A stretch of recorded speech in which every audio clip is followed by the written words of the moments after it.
The morning coffee at Brewhaven tasted different that Tuesday.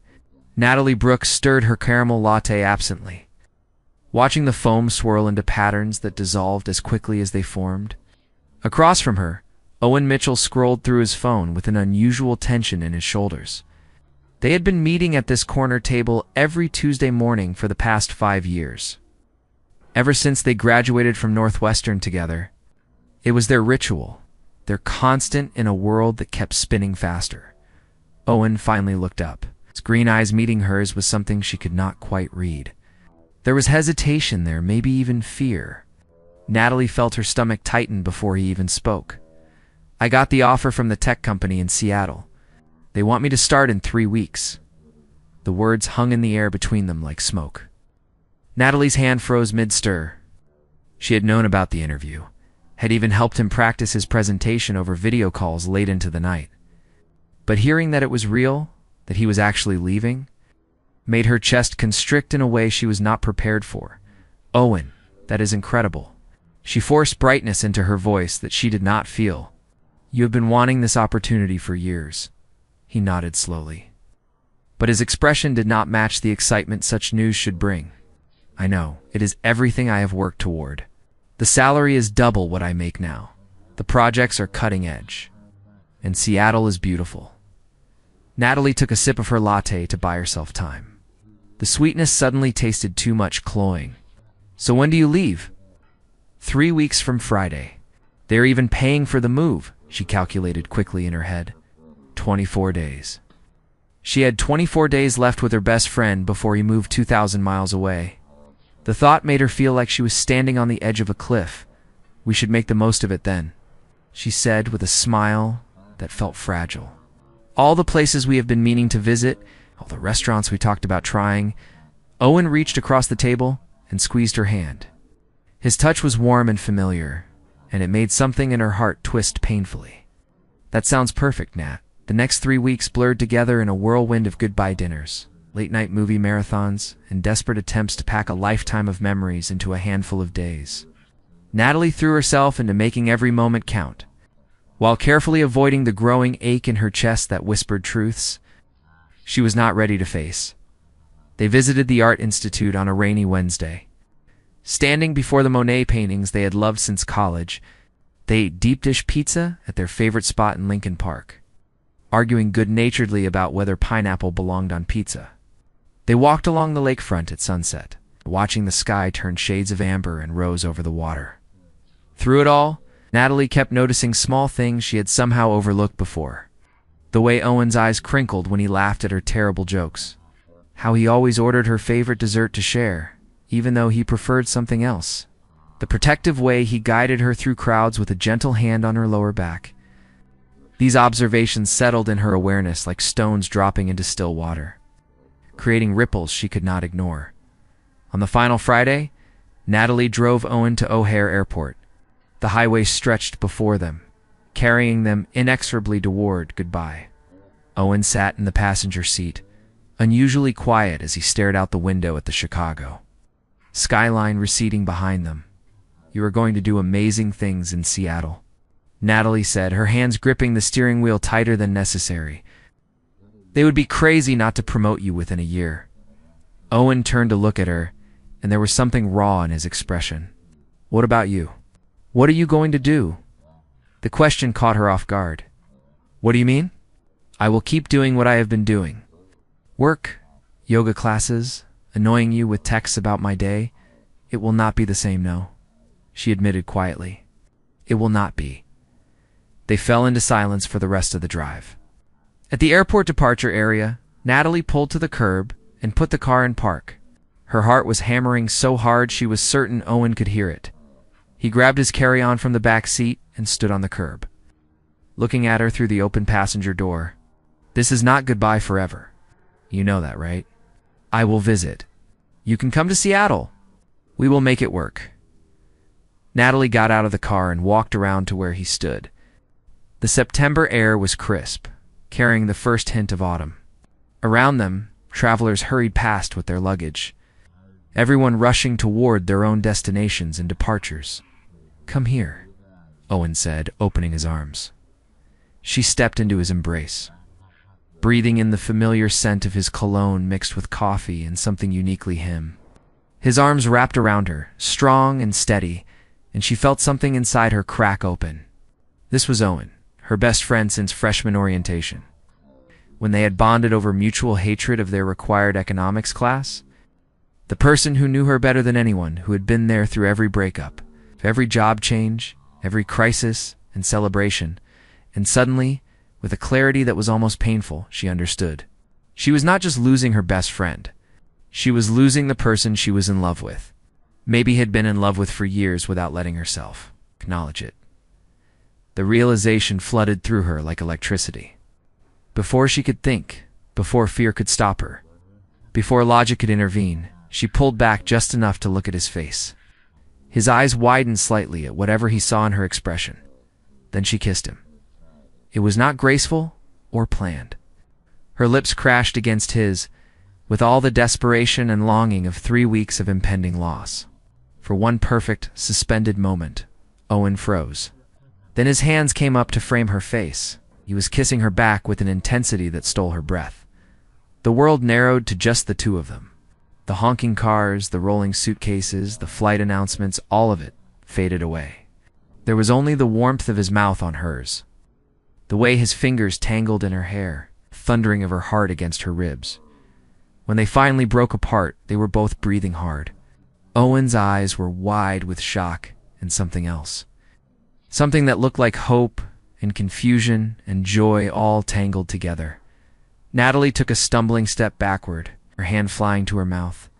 "Oh God, what did I just do? Nat, I am sorry. I should not have.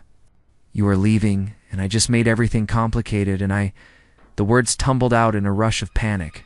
Without waiting for his response, without letting herself think about what she had just done, she turned and practically ran back to her car. Her hand shook as she fumbled with the door handle. "Natalie, wait." She could hear him calling after her, but she was already in the driver's seat, pulling away from the curb with squealing tires.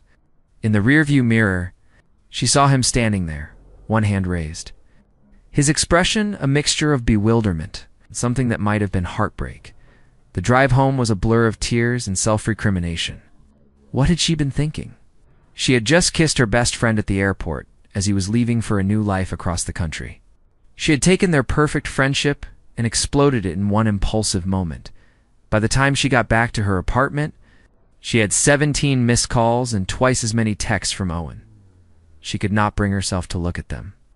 Instead, she collapsed on her couch, pulled a blanket over her head, and let herself cry. Hours later, her phone rang again.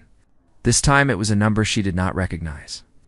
Against her better judgment, she answered, "Hello? Miss Brooks. This is Janet from Alaska Airlines.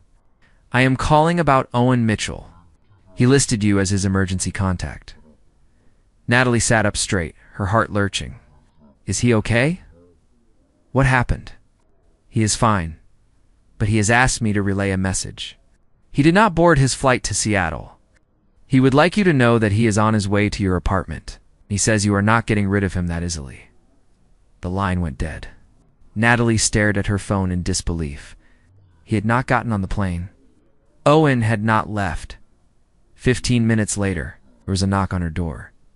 Natalie stood frozen in her living room, staring at the door as if it might explode. The knock came again, more insistent this time, followed by Owen's familiar voice. "Nat, I know you are in there. Your car is in the parking lot, and Mrs. Chen from downstairs told me she just saw you come in." Of course, Mrs. Chen had seen her. The woman had a sixth sense for drama unfolding in their building. Natalie pressed her palms against her face, taking a shaky breath. She could pretend she was not home, but that would only delay the inevitable. And honestly, after the kiss she had planted on him at the airport, hiding seemed cowardly. She walked to the door and opened it slowly. Owen stood in the hallway, still wearing the same navy button-down shirt and jeans from earlier. His hair was messier than usual, like he had been running his hands through it repeatedly. His carry-on bag sat at his feet, his eyes locked onto hers with an intensity that made her knees weak. "You did not get on the plane," she said stupidly, stating the obvious. No, I did not, Owen. I just threw away a massive opportunity because I kissed you.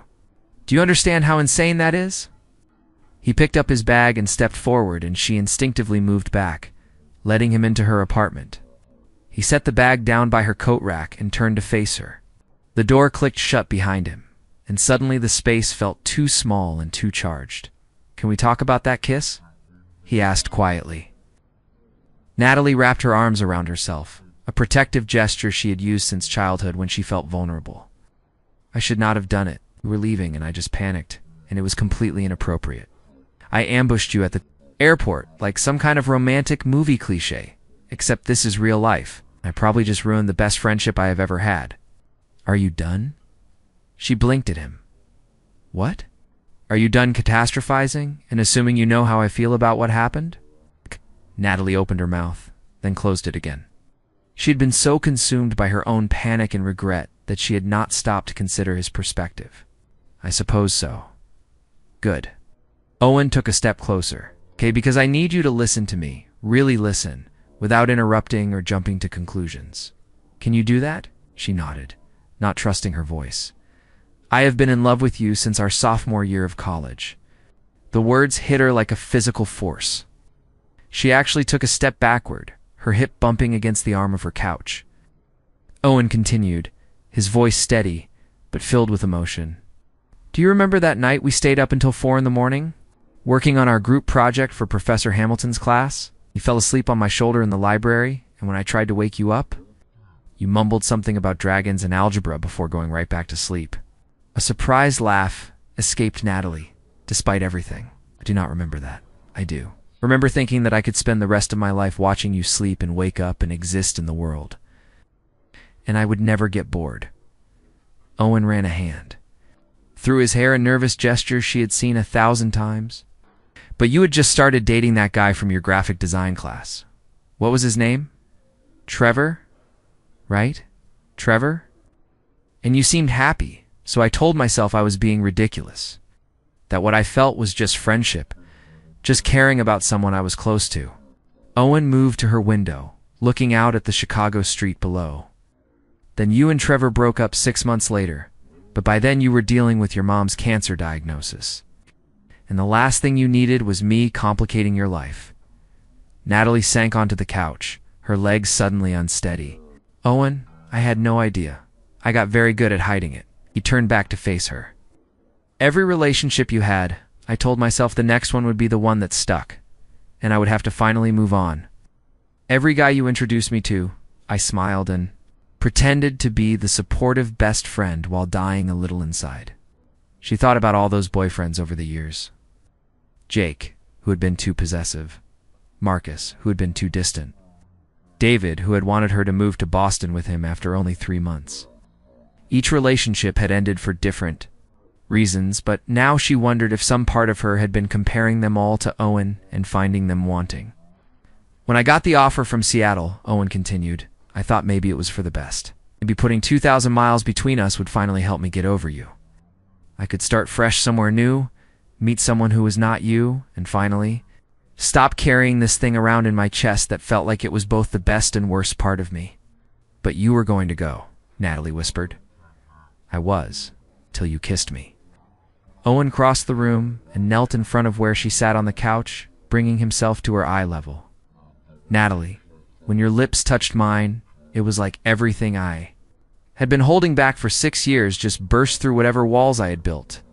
And when I felt you kissing me back, even for those few seconds before you panicked, I knew I could not get on that plane. Tears were streaming down Natalie's face now. You should have gotten on the plane. You should have taken the job. I cannot be the reason you give up your dreams. You are not.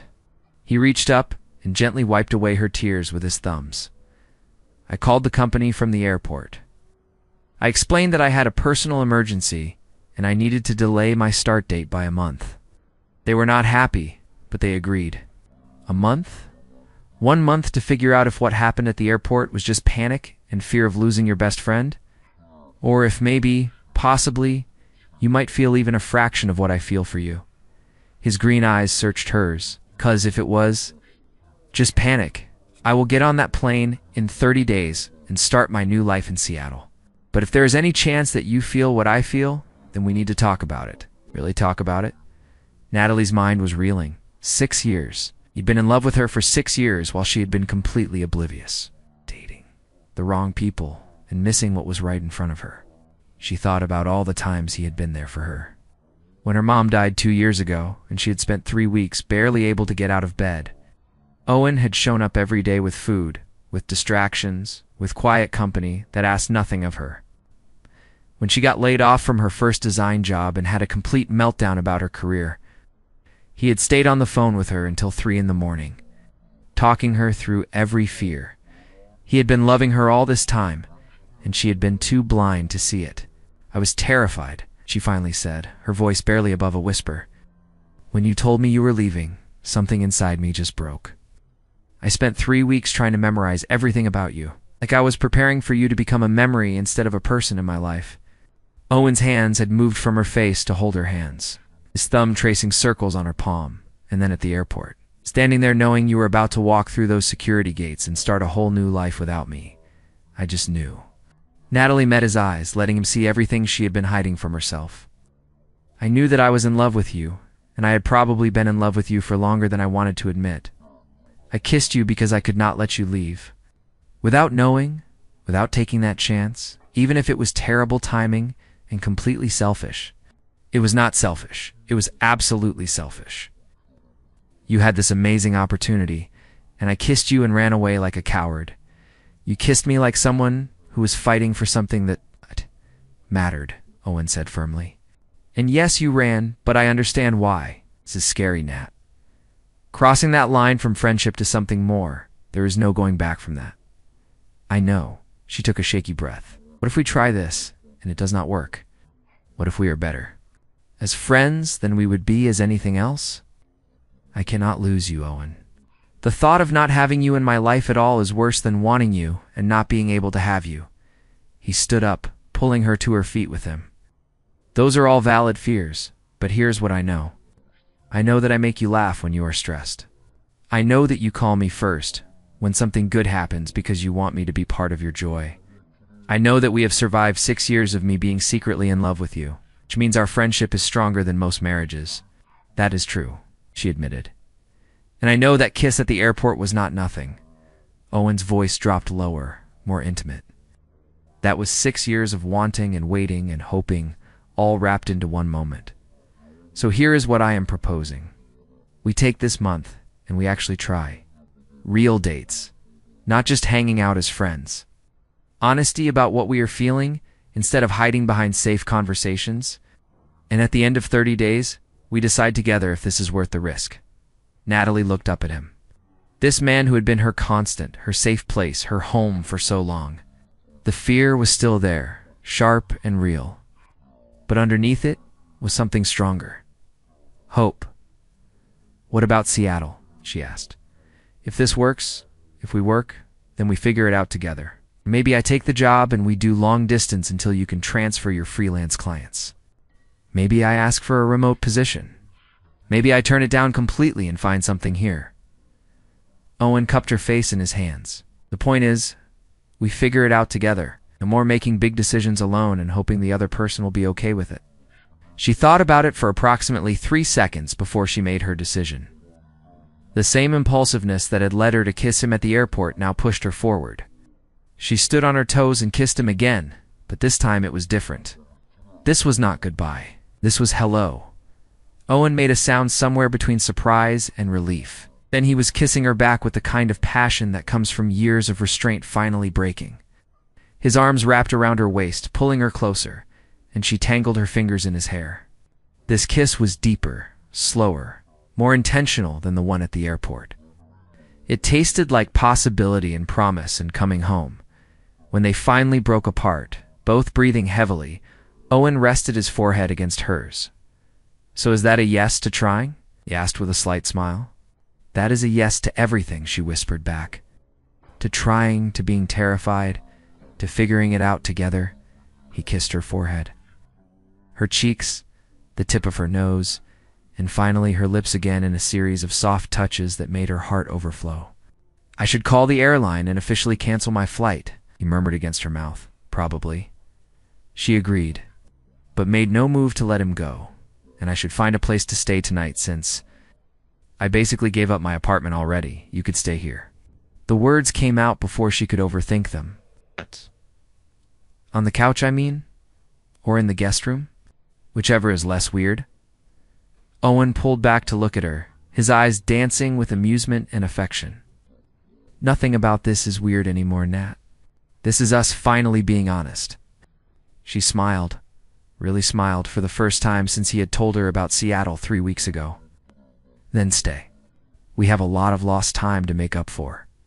He kissed her again. Natalie thought that maybe impulsive decisions were not always bad. Sometimes they were exactly what you needed to stop running from the truth and start running toward it instead. The first official date happened 3 days later, and Natalie was more nervous than she had been for any first date in her life, which was absurd, considering she had known Owen for 8 years and had probably spent more time with him than anyone else in her adult life. But this was different. Everything was different now. She changed outfits 4 times before settling on an emerald green dress that Owen had once mentioned brought out her eyes. Her roommate Jennifer watched the fashion show from the doorway with barely concealed amusement. You do realize this is Owen, right? The same guy who has seen you with the flu, with food poisoning, and that time you tried to cut your own bangs at 2 in the morning.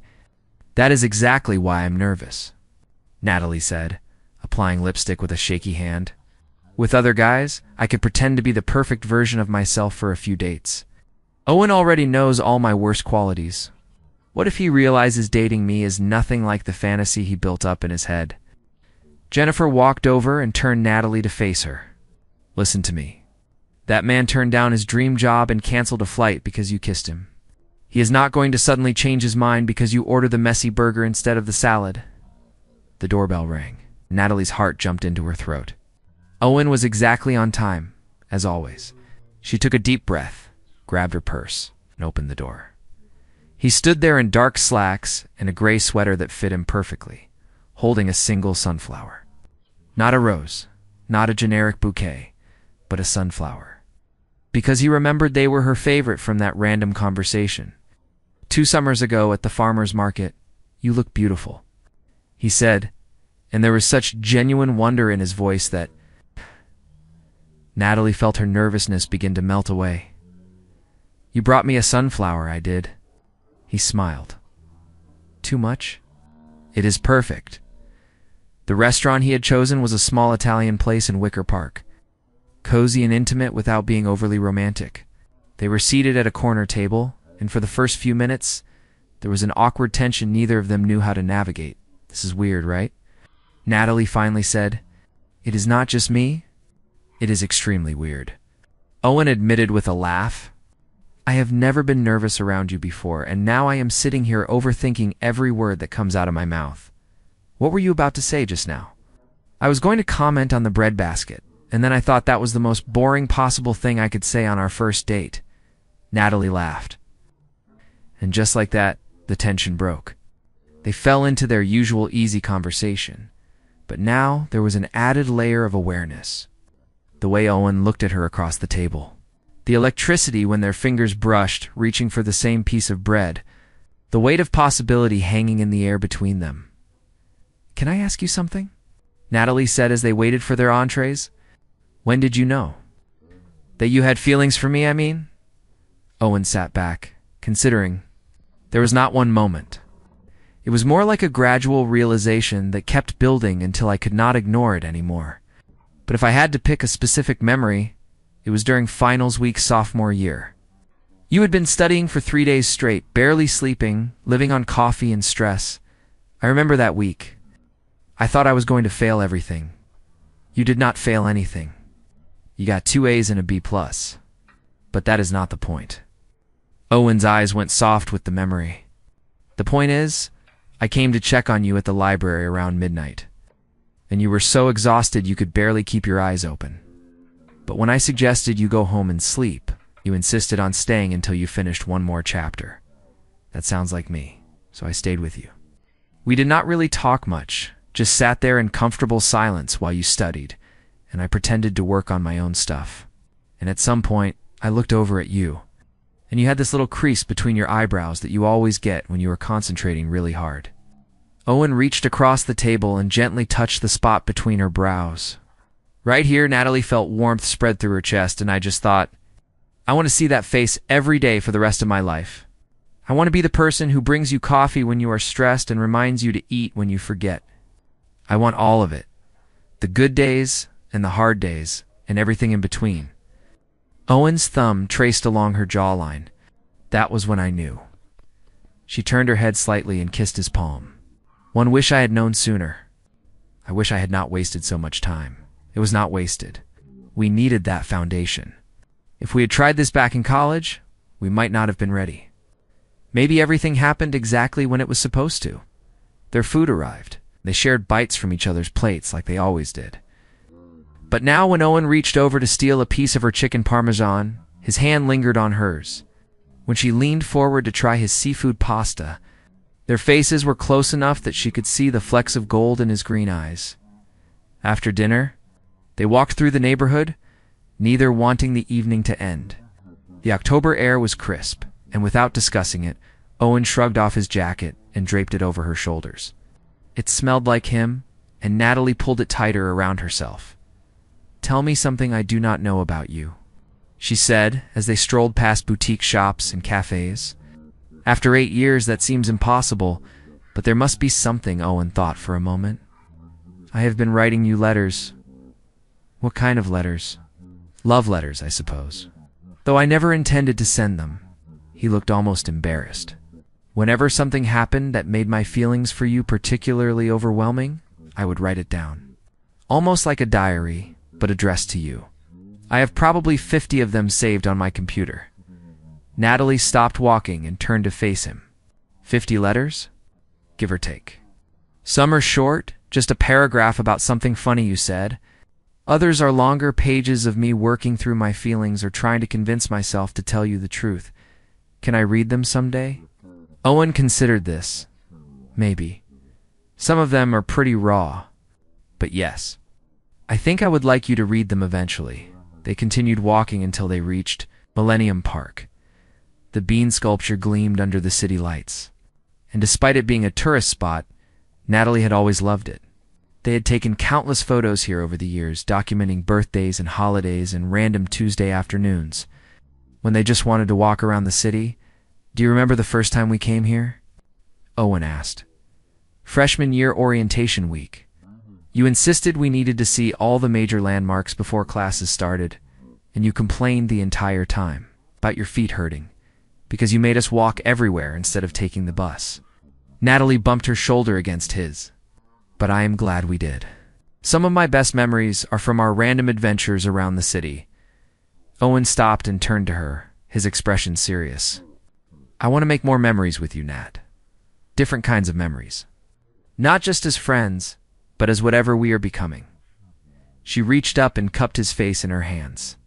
"I want that too." He kissed her there under the Chicago skyline, with the bean sculpture behind them and the sound of traffic and people living their lives all around them. It was not a movie moment with perfect lighting and a soundtrack. It was real and imperfect and absolutely perfect at the same time. The next month unfolded. Like a dream, Natalie was afraid to wake up from. They went on dates, real dates, where Owen picked her up and walked her to her door afterward. They cooked dinner together in her tiny kitchen, getting in each other's way and laughing when they burned the garlic bread. They spent lazy Sunday mornings in bed, talking about everything and nothing, learning each other in new ways, but they also still did all the friend things that had made their relationship special to begin with. Game nights with their mutual friends, where everyone pretended not to notice how Owen's hand now rested on Natalie's knee, or how she leaned into him automatically. Movie marathons, where they quoted their favorite lines and debated plot holes. Late-night conversations about their dreams and fears. Except now, those conversations happened with their fingers intertwined. Owen officially turned down the Seattle position 2 weeks into their 30-day trial period. The decision was not made lightly. They had long discussions about it, with Natalie insisting he should at least consider taking the job and trying long distance. But Owen was firm. I spent 6 years loving you from the safe distance of friendship. He said, I am not spending another year loving you from 2,000 miles away. There will be other opportunities. This is what I want. Instead, he accepted a position at a startup in Chicago. It was not quite as prestigious as the Seattle job, but it offered good growth potential, and most importantly, it kept him where he wanted to be. Jennifer moved out at the end of November to live with her boyfriend. And after approximately 3 hours of Natalie living alone, Owen showed up with 2 suitcases and a hopeful smile. I know it is fast, he said from her doorway. And we can absolutely wait if you want to. But my lease is up. You have an empty bedroom, and I already spend almost every night here anyway. Move in with me, Natalie said without hesitation. It is not fast. It is 8 years in the making. By December, they had fallen into an easy domestic rhythm. Owen made coffee every morning, while Natalie took forever getting ready. She introduced him to her skincare routine, and he pretended to understand the difference between toner and essence. They argued about whose turn it was to do dishes and compromised on their thermostat preferences. 1. Saturday afternoon in early March. They were walking through Lincoln Park, the same route they had walked dozens of times before. The trees were just beginning to show signs of spring, tiny buds promising the warmth to come. Owen had been quieter than usual all day, and Natalie kept catching him watching her with an expression she could not quite read. What is going on with you today? She finally asked. You have been acting strange, have I? He tried for casual and missed by a mile. Owen Mitchell, I have known you long enough to know when you are hiding something. Spill it. He stopped walking and turned to face her. Okay, but you have to promise not to freak out. That is literally the worst way to start any conversation. Fair point. Owen took a deep breath. Remember how I told you I wanted to make new memories with you? Yes. Well, I want to make all the memories with you. Every single one, for the rest of our lives. He pulled a small velvet box from his jacket pocket, and Natalie's heart stopped. Owen dropped to one knee right there on the path, and several joggers had to swerve around them.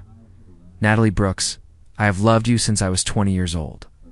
I loved you through your terrible haircut phase junior year. I loved you through my awkward beard experiment. I loved you through every boyfriend who was not me, and every moment I thought I had lost my chance. Owen opened the box, revealing a simple but elegant ring. I do not want to waste another day not being completely, officially, permanently yours. Will you marry me? Tears were streaming down Natalie's face. She thought about that kiss at the airport, the impulsive decision that had changed everything. She thought about all the years of friendship that had built the foundation for this love. She thought about the future stretching ahead of them, full of possibilities. Yes, she said, then louder. Yes, absolutely yes. Owen stood and slipped the ring on her finger, then kissed her while a small crowd of strangers applauded. When they finally broke apart, both laughing and crying, Natalie looked at the ring sparkling in the spring sunlight. How long have you been planning this? Since the day you kissed me at the airport and ran away? Owen admitted. I bought the ring the next week. I have just been waiting for the right moment. 6 months is a pretty short engagement by most standards. We have known each other for 8 years. I think we can skip some of the traditional timeline. They set the wedding for September, exactly 1 year after that fateful kiss at O'Hare. The ceremony was small and intimate, held in the same park where Owen had proposed. Natalie wore a simple white dress with sunflowers in her bouquet. Owen cried when he saw her walking down the makeshift aisle, between rows of white chairs. Their vows were a mixture of laughter and tears. Natalie promised to always let him steal bites of her food and to try to be on time for at least half of their plans. Owen promised to make her coffee every morning and to never stop writing her letters, though now he would just leave them around the apartment for her to find. Jennifer was the maid of honor and gave a speech about how she had known they would end up together long before either of them admitted it. Owen's brother Thomas talked about how Owen had been talking about Natalie since college, to the point where the entire family had assumed they were already dating, when the officiant pronounced them husband and wife. They kissed 2 cheers and applause from their gathered friends and family. It was not the ending of their story. It was just the beginning of a new chapter. At the reception, during their first dance, Owen pulled Natalie close and whispered in her ear, "Do you ever regret it? Running away at the airport?" "Not even a little bit." She whispered back, "Because you came after me." "You always come after me, always," he promised. They danced under string lights as the sun set over Chicago. The city that had been the backdrop to their entire relationship. Later, Natalie would think about how different her life might have been if she had not kissed Owen that day. If she had let him get on that plane without knowing how she felt, if fear had won over courage. But she had kissed him. She had taken that leap, impulsive and terrifying as it was. And he had jumped with her, choosing love over opportunity, choosing her over everything else. As they swayed together, Natalie rested her head on Owen's chest and listened to the steady beat of his heart. This was home. Not a place, but a person. The boy who had been her best friend and was now her husband. The man who had loved her patiently, quietly, completely, till she finally opened her eyes and saw what had been there all along. "Thank you," she murmured. "For what? For not getting on that plane? For fighting for us? For waiting for me to catch up?" Owen kissed the top of her head. "I would wait forever for you, Nat. But I am really glad I did not have to." The music played on, and they continued to dance. Two people who had found their way to each other through friendship and patience, and one impulsive kiss that had changed everything. Around them, their loved ones celebrated, but Natalie and Owen were lost in their own world, exactly where they were meant to be. Some love stories begin with a dramatic first meeting or love at first sight. Theirs had begun with economics class complaints and shared coffee dates, building slowly over years of friendship until it became something undeniable. It was not the story Natalie had imagined for herself, but it was better than anything she could have planned as the evening drew to a close and they prepared to leave for their honeymoon. Owen pulled Natalie aside one last time. He handed her a leather journal, worn and obviously well used. "What is this?" "The letters. All 53 of them. I printed them out for you." Owen smiled. "Something to read on the plane?" Natalie clutched the journal to her chest, overwhelmed by the gift. Years of his hidden feelings, his secret love, all documented and now shared with her. "I love you so much. I love you too. Always have, always will." They left the reception hand in hand, ready to start there forever. And if Natalie glanced back once at the park where they had celebrated, it was only to imprint the memory firmly in her mind. This place where friendship had bloomed into love, where patience had been rewarded, where an impulsive kiss had led to the greatest adventure of her life. The story that had begun with goodbye had transformed into the most beautiful hello. And as they drove away into their future together, Natalie knew with absolute certainty that this was exactly where she was meant to be. With Owen. Always with Owen. Thank you for taking that time to listen to this story. If you enjoyed this content, don't forget to click like. Share this story with your friends and family, and subscribe to the channel so you don't miss out on more meaningful stories.